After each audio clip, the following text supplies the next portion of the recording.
오늘도 새벽 예배를 드리게 하신 하나님께 감사와 찬송과 영광을 올려드립니다. 우리 다 함께 사도신경으로 신앙 고백하신 후에 찬송가 321장을 부르신 후 마태복음 3장의 말씀을 읽으신 다음 오늘 말씀을 듣겠습니다. 마태복음 3장에서는 주님의 길을 예비하라고 외치는 세례 요한의 설교의 내용이 나와 있습니다. 세례 요한은 예수님보다 6개월 먼저 출생한 자로 주님의 길을 예비하는 길은 회개하는 것임을 선포한 선지자입니다. 회개가 주님 오시는 길을 예비합니다. 2절 말씀을 보세요. 회개하라, 천국이 가까이 왔다. 세례 요한의 설교의 핵심 내용입니다.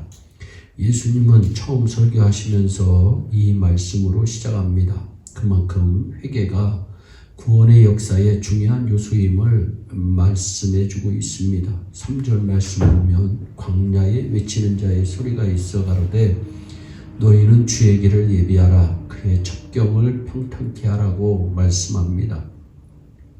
여기서 광야에 외치는 자의 소리는 회개를 촉구하는 소리입니다. 회개는 천국을 준비하는 것이요 주님의 오시는 길을 평탄케 하는 것입니다. 이 세상에 회개하지 않아도 될 사람은 한 사람도 없습니다. 7절 말씀해 보세요. 요한이 많은 바리새인과 사두개인이 세례 베푸는데 오는 것을 보고 이르되 독사의 자식들아 누가 너희를 가르쳐 임박한 진노를 피하라 하더냐 말씀합니다. 바리새인들을 향해서 독사의 자식들이라고 한 것은 사실 그 당시 발언으로는 충격적인 발언입니다. 왜냐하면 바리새인들은 원래 경건하게 살려고 매우 노력했던 지성파인들입니다. 율법에 따라 살려고 다른 사람들보다 애쓰신 분들입니다. 철저하게 신앙생활하는 것을 자신의 자랑으로 여겼던 사람들입니다. 그러나 요한은 그들을 향해서 독사의 자식들이라고 공격합니다. 이것은 회개하지 않아도 될 사람은 하나도 없음을 우리에게 말씀합니다. 사도 바울이 외칩니다. 로마서 3장 10절에 의인이 없나니 하나도 없다고 말씀합니다. 이 세상에 의인은 한 사람도 없습니다.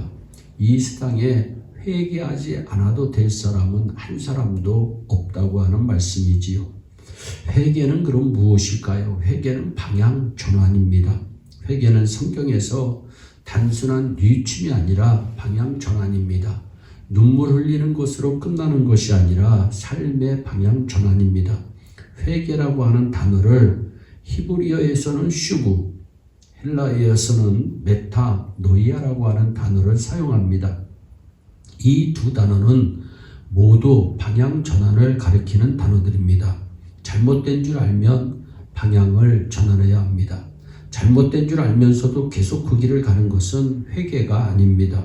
탕자가 집으로 돌아오듯이 세상으로 향하던 발걸음을 돌이켜 하나님의 품으로 방향을 전환해야 합니다. 이것이 진정한 회개, 참된 회개입니다. 사람들은 죄를 자복하고 세례를 받았습니다.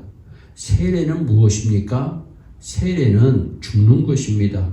그러므로 회개도 죽는 것입니다. 세상에 대하여 죽고 죄에 대하여 죽는 것입니다. 육신과 정욕에 대하여 죽어야 진정한 회개를 할 수가 있습니다. 이처럼 회개는 삶의 방향 전환이며 과거의 죄악 속에 살던 생활로부터의 단절을 의미합니다. 완전한 단절을 의미합니다.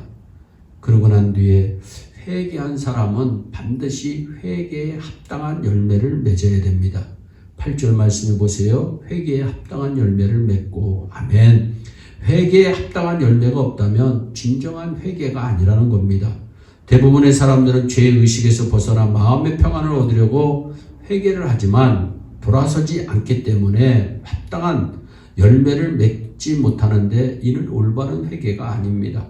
이사야 선지자가 예언하던 시대의 이스라엘 사람들이 그렇게 행동했습니다. 회개의 제사, 속죄와 속건제 드리고 번제를 드리면서도 방향 전환하여 회개에 합당한 열매를 맺지 못하였으므로 하나님께서 진노하셨습니다. 이사야서 1장 10절로부터 13절의 말씀을 우리가 들어보세요. 너희 소돔의 관원들아 여호와의 말씀을 들을지어다. 너희 고모라의 백성아 우리 하나님의 법에 귀를 기울여라. 여호와께서 말씀하시되 너희의 무수한 재물이 내게 무엇이 유익하냐.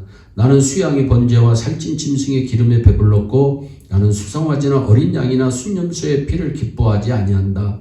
너희가 내 앞에 다만 보이러 오니 그것을 누가 너희에게 요구하였느냐. 여러분, 예배를 보이러만 오는 사람이 있다는 겁니다. 내 마당만 밟을 뿐이다.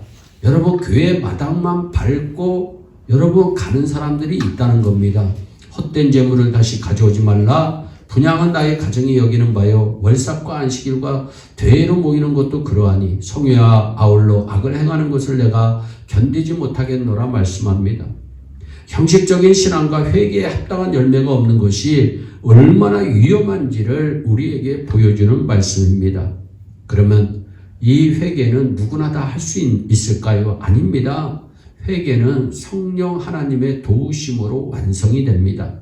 11절에 보세요. 나는 너희를 회개케 하기 위하여 물로 세례를 주거니와 내 뒤에 오시는 이는 나보다 능력이 많으시니 나는 그의 신을 들기도 감당치 못하겠노라. 그는 성령과 물로 너희에게 세례를 주실 것이요 분명히 선포합니다. 인간의 의지에는 한계가 있습니다. 우리가 아무리 결단을 해도 며칠 가지 못합니다. 우리의 의지가 쉽게 무너지는 것을 볼 수가 있습니다.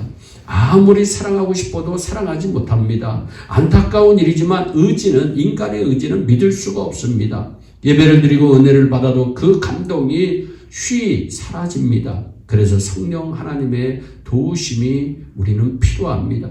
세례를 받고 물에 잠기는 것은 죽는 의식입니다. 이것은 인간의 의지의 결단을 촉구하는 의식입니다. 오직 성령 하나님께 잠길 때, 즉 성령 세례를 받음으로 우리는 완전히 회개할 수 있고 세상과 단절할 수 있고 완전히 우리는 죽을 수가 있는 것입니다. 우리가 가지고 있는 죄의 뿌리는 성령의 불로 태워야만 뿌리까지 완전히 뽑아지는 것입니다. 그래서 진정한 회개에는 성령님의 도우심이 필요합니다. 저와 여러분들이 늘 주의 길을 예비하는 사람들이 되어서 늘 성령으로 충만해서 죄를 이기고 정말 의에 대해서 세상에 대해서 죽고 죄에 대해서 죽고 의에 대해서 우리 하나님 안에서 늘 승리하는 축복의 귀한 한 분 한 분 되시기를 예수님의 이름으로 축복합니다. 기도하겠습니다. 사랑의 하나님 참 감사합니다. 세례 요한은 예수님의 길을 예비한 귀한 분인데 우리 예일의 온 성도들도 주님의 길을 예비하는 자들이 되기를 간절히 소원합니다. 주님의 길을 예비하는 것은 회개하는 것인데 하나님 회개는 말로만 회개하는 것이 아니라 방향 전환을 의미하고 회개에 합당한 열매를 맺어야 되고 이 모든 것이 우리의 힘으로 불가능하기에 오늘도 성령 하나님을 의지합니다. 주여 성령님께서 우리 예일교회에 강림하셔서 성령 하나님께서 우리 예일교회 성도들에게 강림하셔서 저들을 도우시고 복되게 하여 주옵소서. 감사하고 예수님의 이름으로 기도하옵나이다. 아멘. 우리 다 함께 주기도문으로 예배를 마치시고 오늘도 주 안에서 승리하는 복된 하루 되시기를 바랍니다. 감사합니다.